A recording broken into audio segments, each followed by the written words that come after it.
आप सभी का द टीचर्स एक्टिव में स्वागत है। आज की क्लास में आप सभी देखेंगे प्रैक्टिस सेट नंबर 19 जो बिहार सिविल कोड के चपरासी हेतु काफी महत्वपूर्ण है दोस्तों।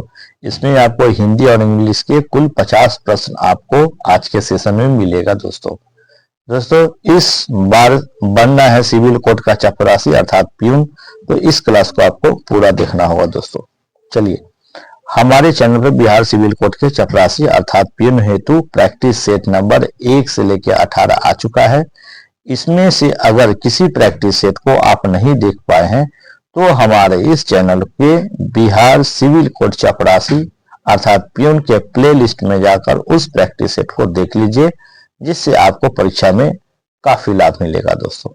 और हाँ, एक खास बात ये बता दूं आपको, यहाँ पे जो प्रैक्टिस सेट नंबर देख रहे हैं 3, 11, 15 और 16, मुझे लगता है कि आप अगर नहीं कर पाए हैं तो एक बार जाकर अवश्य कर ले। ये बिल्कुल आपके लिए काफी मदद करेगा दोस्तों। आइए सीधे आपको क्लास की ओर ले चलते हैं। सबसे पहले आप यहाँ पे देख रहे हैं समान हिंदी के प्रश्न। तो पहले हम समान हिंदी के प्रश्न से हमेशा की तरह प्रारंभ करते हैं और सेशन को आप 1 लाइक अवश्य कर लीजिए। चलिए, पहला प्रश्न है सही वर्तनी वाले शब्द का चयन करना है। 4 ऑप्शन दिए गए हैं और सही वर्तनी वाला जो शब्द है ये अस्तित्व सही है, अस्तित्व, बाकी ये सब अस्तित्व गलत है। प्रश्न 2, एक काम से दोहरा लाभ प्राप्त करना, ये क्या है? तो मुहावरा है और इस मुहावरे का अर्थ आपको बताना है। 4 ऑप्शन दिए गए हैं। ए में दिया है एक पर एक होना, बी में दिया एक तरकस में तीर होना, सी एक ढेले से 2 चिड़िया मारना और डी एक थैली के चट्टे बट्टी होना।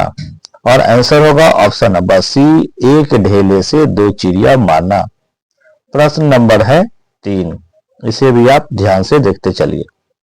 3 में दिया है साथियों, रिक्त स्थान दिया है और इसको आपको भर देना है। उसने अपने विवाह के डैश में पार्टी दी। ए अवसर, बी लिए, सी उपलक्ष्य, डी समय। आंसर होगा ऑप्शन नंबर सी यानी उपलक्ष्य। 4 नंबर प्रश्न है, पुनः आपको मुहावरे दिए गए हैं और इसका आपको अर्थ व्यक्त करना है। हुक्का पानी बंद करना, ये है मुहावरा और इसके लिए 4 ऑप्शन है। ए जाति से निकालना, बी चकित करना, सी हुक्का पीना और डी डर जाना। आंसर होगा ए जाति से निकालना। 4 के बाद सीधे हम लोग चलते हैं 5 की ओर। 5 में दिया है निम्न वाक्यांश के लिए उचित शब्द का चयन कीजिए। और वाक्यांश क्या है? भक्तों पर कृपा और प्रेम रखने वाला। ए प्रार्थी, बी भक्त, सी भक्त वत्सल और डी राष्ट्र प्रेमी। और आंसर है ऑप्शन नंबर सी यानी भक्त वत्सल। आगे है फिर है रिक्त स्थानों की जो पूर्ति करना है, वो खाली जगह है उसमें आपको भर देना है।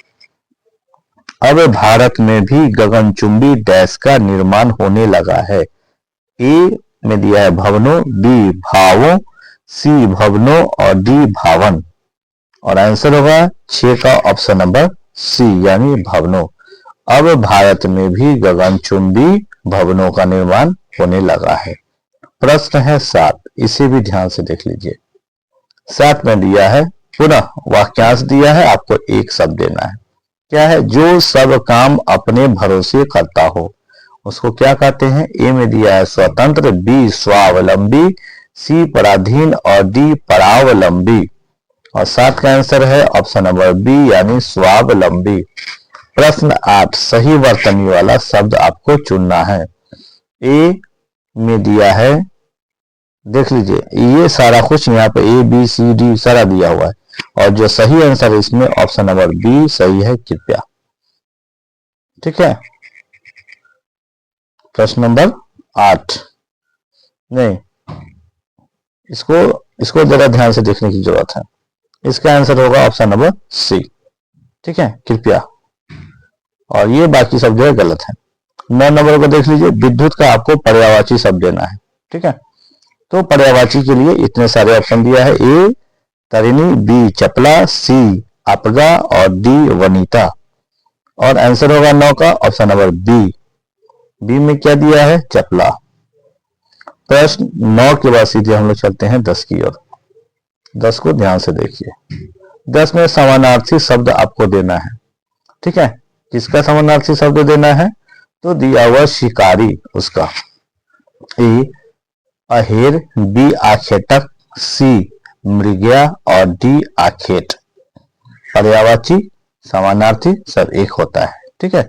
और 10 का आंसर होगा ऑप्शन नंबर बी आखेटक, ठीक है। चलिए 10 के बाद 11 नंबर प्रश्न को ध्यान से देखिए। यहाँ आपको विलोम शब्द देना है किसका, ऐहिक का। बी लौकिक, सी सात्विक, बी में है सात्विक और सी में है पारलौकिक और डी नैसर्गिक। और आंसर होगा सी यानी पारलौकिक।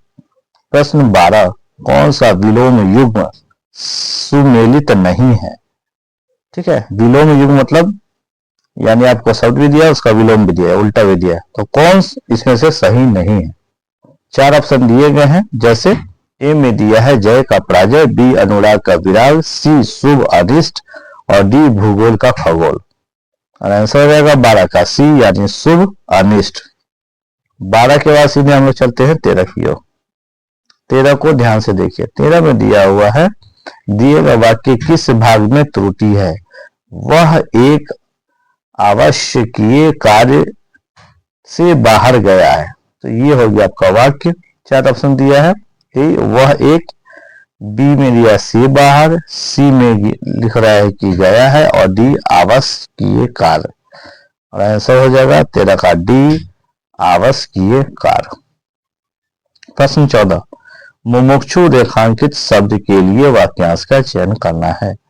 ए में दिया है जो सुंदर हो, बी में दे रहा है जो मोक्ष चाहता हो, सी जो बहुत ही भूखा हो और डी जो चक्र धारण करता है। आंसर होगा बी जो मोक्ष चाहता हो, ठीक है। यानी मुमुक्षु का क्या होगा, तो जो मोक्ष चाहता है। यहाँ पे उल्टा, पहले क्या प्रश्न आता था कि जो मोक्ष चाहता है उसके लिए क्या होगा, तो हम लोग मुमुक्षु करते हैं। अब है कि पहले प्रश्न ये दे दिया है, ठीक है। चलिए इस तरह से प्रश्न आते हैं, तो इसलिए आप प्रैक्टिस करते चलिए। प्रश्न नंबर यहाँ पे दिया हुआ है कि 15 से लेकर के और 19 तक के लिए अनुच्छेद आपको दिया गया है। पहले अनुच्छेद को देख लीजिए, फिर प्रश्नों को बनाइए।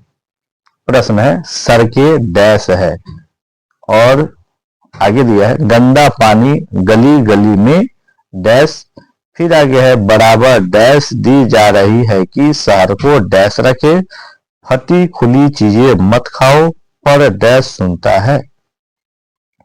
इतने सारे आपको इसमें 5 प्रश्न आपको मिल जाएंगे और 5 का आपको आंसर देना है। जैसे एक में यहाँ के लिए क्या भरेंगे, तो यहाँ के लिए 4 ऑप्शन, ए सुथरे, बी साफ, सी गंदे और डी चौड़ा। और आंसर होगा 14 का ऑप्शन नंबर बी यानी साफ। फिर आपको जो दूसरा नंबर खाली जगह यहाँ पे दिख रहा है, इसके लिए 4 ऑप्शन है, ए बह रही है, बी गिर रहे हैं, सी मच गई है और डी फैल रहा है। और आंसर होगा इसका 15 का देख लिए हैं, अब 16 है ना, तो इसके लिए आंसर हो जाएगा ऑप्शन नंबर डी, ठीक है। चलिए तीसरे नंबर प्रश्न को देखिए। ए में दिया है चेतावनी, बी खबर, सी सतर्क और डी औषधि। और आंसर होगा ऑप्शन नंबर ए चेतावनी, यानी यहां पे बनेंगे चेतावनी। अब 4 और 5 के लिए देखते हैं क्या क्या दिया हुआ है, ठीक है। चलिए 4 के लिए यहां पे दिया है 4 ऑप्शन। ए में है मैला, बी गंदगी, सी कूड़ा और डी साफ सुथरा। और आंसर होगा ऑप्शन नंबर डी साफ सुथरा। 5 के लिए देखिए, ए किसने, बी यह, सी वह और डी कौन। और आंसर होगा इसका ऑप्शन नंबर डी कौन। प्रश्न नंबर 20, इसको ध्यान से देखिए। 20 में दे रहा है उस विकल्प का चयन करें जो निम्न मुहावरे का सही अर्थ व्यक्त करता है। भगीरथ श्रम करना, ए अथक प्रयत्न करना, बी कठिन परिश्रम करना, सी दृढ़ प्रतिज्ञा करना, डी असंभव कार्य करना। ये 4 ऑप्शन आपको दिए गए हैं और सही आंसर है ऑप्शन नंबर ए अथक प्रयत्न करना। 21 में दिया है रास्ता देखना, यह भी मुहावरे है और इसका आपको सही अर्थ आपको बताना है। ए परेशान होना, बी निराश होना, सी मूल्यांकन करना, डी प्रतीक्षा करना। और आंसर है कि इसका डी प्रतीक्षा करना। प्रश्न 22, समानार्थी शब्द आपको देना है किसका, कपड़ा का। ए वपन, बी वमन, सी वसन और डी वजन। आंसर है 22 का सी यानी वसन। चलिए इसके बाद आगे हम लोग बढ़ते हैं। प्रश्न नंबर 23। 23 में क्या दिया? राह दिखाने वाला। वाक्यांश के लिए एक शब्द लिखिए। वाक्यांश क्या है? राह दिखाने वाला। ए पथिक, बी मुसाफिर, सी पथदर्शक या डी राही।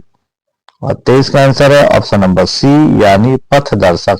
24 सही वर्तनी वाला शब्द आपको बताना है। ए एकाग्रचित, बी ये चारों एकाग्रचित नहीं है। सही कौन है? तो ऑप्शन नंबर ए सही है, बाकी ये सभी गलत है। प्रश्न 25 देखिए, विलोम शब्द देना है किसका? प्रत्यक्ष का।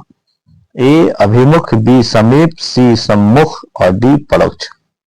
आंसर होगा ऑप्शन नंबर डी यानी परोक्ष। इस सेशन के सभी प्रश्न काफी महत्वपूर्ण है, कृपया स्किप ना करें, पूरा वीडियो अवश्य देखें। प्रश्न है 26। आपको वाक्यांश दिया गया है, इसके लिए आपको एक शब्द देना है। जो बहुत बोलता हो। ए बहुभाषी, बी वाचाल, सी मितभाषी और डी अल्पभाषी। 26 का आंसर है बी यानी वाचाल। 27 नंबर प्रश्न को देखिए, ध्यान से देख लीजिए, ठीक है। 27 में दिया हुआ है, उसका हृदय बड़ा डैश था। ए कठोर, बी कर्कश, सी कठिन और डी का शैला। और आंसर होगा 27 का ए यानी कठोर। 27 के बाद सीधे हम लोग चलते हैं 28 की ओर, ठीक है। 28 में इतने सारे ऑप्शन भी दिया हुआ है इसके लिए। और सबसे पहले है क्या? तो खाली स्थान है, इसको आपको भरने के लिए। मेरा और आपका डैश संबंध है। ए घोर, बी गहन, सी घनिष्ठ और डी पक्का। और इसका जो आंसर हो जाएगा ऑप्शन नंबर सी यानी कि घनिष्ठ। प्रश्न 29। सही वर्तनी वाले शब्द का चयन करें। 4 ऑप्शन दिए गए हैं और सही वर्तनी जो इसमें से है ऑप्शन नंबर डी यानी आत्मोत्सर्ग, ये सही है, बाकी ये सब गलत। प्रश्न है 30। जलाशय का पर्यायवाची देना है। ए जलधर, बी महीधर, सी रत्नाकर, डी पद्माकर। और आंसर होगा इसका ऑप्शन नंबर डी यानी पद्माकर। 31 को देख लीजिए। 31 में दिया हुआ है, निम्नलिखित में कौन विदेशज शब्द है? ए वस्तु, बी संख्या, डी नगर और डी टोप। और आंसर होगा 31 का डी यानी टोप, ठीक है। विदेशों में वैसे शब्दों को आप रखिएगा जो आपको लगे कि ये वर्ड कुछ अलग है। चलिए 32 में देख लीजिए, निम्नलिखित में मान प्रत्यय किसमें है? क्या देना है? तो मान प्रत्यय, जैसे ए अभिमान, बी उपमान, सी बुद्धिमान और डी श्रीमान। और इसका आंसर है ऑप्शन नंबर सी यानी बुद्धिमान।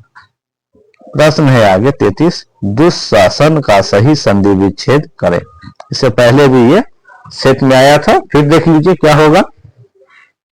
4 ऑप्शन इसके लिए दिए गया है और आंसर होगा ऑप्शन नंबर सी यानी दुह जोड़ शासन। प्रश्न है 34। अहंकार का संधि विच्छेद आपको करना है। 4 ऑप्शन दिया गया है और आंसर हो जाएगा ऑप्शन नंबर बी अहम जोड़ कार, ये आंसर हो जाएगा, ठीक है। 34 के बाद सीधे आपको ले चले 35 की ओर। 35 में दिया सुख दुख में कौन समास है? ए अव्ययी भाव, बी द्वंद्व, सी द्विगु और डी नय। आंसर होगा ऑप्शन बी यानी द्वंद्व समास। अब दोस्तों हिंदी के बाद इंग्लिश के प्रश्न है। इंग्लिश के प्रश्न भी आपको बिल्कुल आसान लगेगा, लेकिन आपको निरंतर रेगुलर हमारे साथ क्लास में बने रहना होगा। चलिए तो इंग्लिश के पहले प्रश्न को देखिए, बिल्कुल आसान है। लिख रहा है इनकरेक्टली स्पेल्ड वर्ड बताना है, ठीक है। 4 ऑप्शन दिए गए और सही जो आंसर है इसका ऑप्शन नंबर डी, ये सही है डिक्शनरी। बाकी जो लिखा हुआ है वो सारा वर्ड गलत है। आगे दिया हुआ है select the most appropriate antonym of the given word. Given word क्या है? लॉथ, ठीक है। इसके लिए 4 ऑप्शन आपको दिया गया है। आंसर हो जाएगा ऑप्शन नंबर बी एडमायर, ये सही है इसका। फिर आगे फिर वही एंटोनिम आपको दिया गया है और क्या है इसको आपको बताना है, तो बीनीथ है। और इसके लिए जो आंसर हो जाएगा 38 का ऑप्शन नंबर ए यानी एबव होगा इसका। बीनीथ का एंटोनिम क्या होगा? एबव। प्रश्न 39 को भी ध्यान से देखिए। 39 में दिया हुआ है फिल इन द ब्लैंक्स को आपको भरना है 4 ऑप्शन में से एक से। क्या है पहले सेंटेंस देखिए, the new employ said that he was dash of doing the job well, और आंसर होगा ऑप्शन नंबर ए यानी कॉन्फिडेंट। प्रश्न 40, फिर सिनोनिम देना है आपको किसका? तो दिया है कॉम्पिटेंट का, ठीक है। इसका 4 ऑप्शन आपको दिया हुआ है और आंसर होगा इसका ऑप्शन नंबर डी यानी कैपेबल। प्रश्न 40 के बाद सीधे 41 की ओर ध्यान से देखिए। सभी प्रश्न काफी महत्वपूर्ण है। अभी तक आप हमारे सेशन को लाइक नहीं किए तो एक लाइक अवश्य कर दीजिए। चलिए प्रश्न है 41। इसमें दिया हुआ आइटम दिया हुआ आपको सेम मीनिंग का आपको बता देना है क्या है और क्या है। ब्लो ए फ्यूज, 4 ऑप्शन दिए गए हैं। आंसर इसका option number B, to react very angrily. 42 नंबर है आपको select the incorrectly spelled word, कौन सा है जो इनकरेक्ट है ध्यान से देख लीजिए, और सही आंसर होगा ऑप्शन नंबर बी यानी फ्लेवर, ये आंसर है इसका। 43 नंबर में देता है select the option that can be used as a one word substitute for the given group of words, और क्या है सेंटेंस पहले इसको देखिए। A person who is excessively conceited and self absorbed, इसके लिए आपको 4 ऑप्शन यहाँ पे दिए गए हैं और इसका जो आंसर हो जाएगा यानी 43 का देख रहे हैं आप ऑप्शन नंबर ए, ईगोटिस्ट, ठीक है। 44 में देखिए फिर वही है, वन वर्ड सब्स्टिट्यूशन है आपका, ठीक है। इतने लंबा चौड़ा जो वर्ड्स है इसके लिए आपको वन वर्ड में बताया, तो वर्ड्स ध्यान से देखिए, लिखता है words carved on a stone और मोनुमेंट, इसके लिए 4 ऑप्शन दिए गए हैं। आंसर होगा डी, इंस्क्रिप्शन, ठीक है। प्रश्न नंबर 45, खाली स्थान है इसको आपको भरना है। He applied for official date to organise the event, 4 option दिया हुआ है और आंसर होगा ऑप्शन नंबर सी यानी परमिशन, ठीक है। 45 हो गया। अब 46 नंबर प्रश्न को हम लोग ध्यान से देखते हैं। चलिए 46 है, इसमें आपको आइटम दिया हुआ और इसके लिए आपको एप्रोप्रिएट मीनिंग बता देना है। The apple of one's eyes, I, इसके लिए 4 ऑप्शन दिया है 46 में। आंसर होगा C, a person who is very dear. प्रश्न फिर 47 में वन वर्ड सब्स्टिट्यूशन बताना है आपको किसका, comparison between things that have similar features, इसी का आपको बताना है। 4 ऑप्शन दिया हुआ है, आंसर होगा सी, एनालॉजी, ठीक है। 48 नंबर प्रश्न को देखिए, सवाल को देखिए, यहाँ पर दिया हुआ है, इसमें भी आपको है सिनोनिम देना है किसका, रेडिकल का। 4 ऑप्शन दिया हुआ है और आंसर होगा ऑप्शन नंबर सी, प्रोफाउंड, ठीक है। वर्ड सबका तोड़ तोड़ के इसको याद कर सकते हैं। चलिए प्रश्न फिर आ गया 49 में, वन वर्ड सब्स्टिट्यूशन देना आपको क्या है। One who can use either hand easily, और इसके लिए 4 ऑप्शन दिया गया है 49 का, और 49 का आंसर है ऑप्शन नंबर डी। डी में क्या दिया हुआ है, एम्बीडेक्स्ट्रस, बस इसको ऐसे थोड़ी एम्बीडेक्स्ट्रस ऐसे करेंगे, ठीक है। चलिए आगे प्रश्न जो दिया हुआ है, फिर आपको आइटम दिया हुआ है और इसको आपको एप्रोप्रिएट मीनिंग बता देना है। All and sundry, all and sundry दिया है, इसके लिए 4 ऑप्शन दिया हुआ है और सही आंसर है ऑप्शन नंबर ए, एवरीवन। ये आज के कुल 50 प्रश्न थे प्रैक्टिस सेट, जो कि आपको काफी मददगार होगा परीक्षा में। और पुनः कल फिर आपका सेशन जो है आएगा, जिसमें प्रैक्टिस सेट नंबर 20 आपको मिलेगा, जो बिहार सिविल कोड चपरासी अर्थात पिन बनने में आपको काफी हेल्प करेगा। जिसमें कल भी आपको 50 प्रश्न मिलेंगे, जिसमें हिंदी और इंग्लिश के पूरे 50 प्रश्न होंगे दोस्तों। और साथियों, अगर अभी तक आपने इस सेशन को लाइक नहीं किए हैं तो एक लाइक अवश्य कर दीजिए, जिससे हमें आपके लिए प्रैक्टिस सेट तैयार करने के लिए ऊर्जा मिलता है। अगर अभी तक आपने हमारे इस चैनल को सब्सक्राइब नहीं किए हैं तो सब्सक्राइब अवश्य कर ले ताकि कल का वीडियो सीधे आप तक पहुंच सके। मिलते हैं कल के अगले सेशन में, तब तक के लिए बहुत बहुत धन्यवाद। अपना ख्याल अवश्य रखें। Thank you.